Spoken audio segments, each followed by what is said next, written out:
It's supposed to be a safe space for 2 feet, but police say they're getting complaints that more and more cyclists are leaving designated bike lanes and riding on the sidewalk. Pedestrians are saying it's becoming a safety hazard.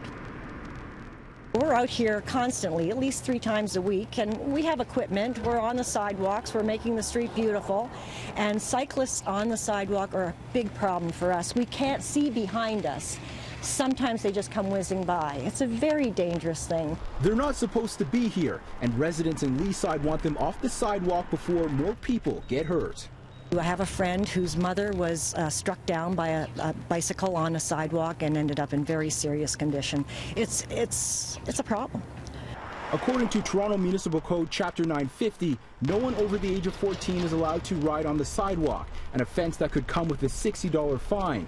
Under the Ontario Highway Traffic Act, bicycles are also considered vehicles. If charged with careless driving, the fees range from $400 to $2,000 and 6 months in jail.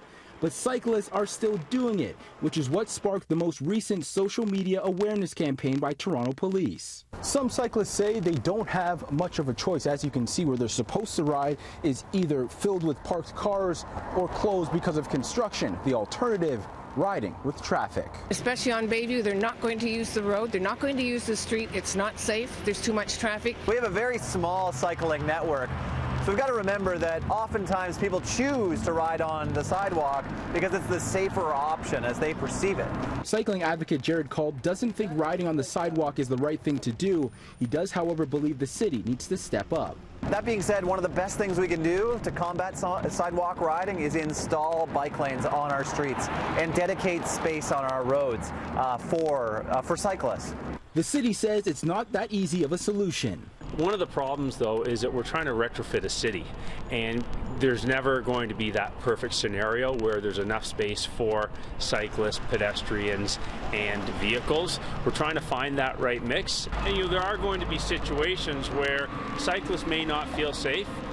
Maybe whether it's Bayview Avenue in the shopping district, well, they have an alternative to go to a side street or get off their bike. But pedestrian safety is job one as far as I'm concerned. Police say they can't be everywhere, and while they'll have people on the ground watching for bikes on sidewalks, they want pedestrians to self-regulate and contact city bylaw if they see anyone breaking the rules. Brandon Rose, City News.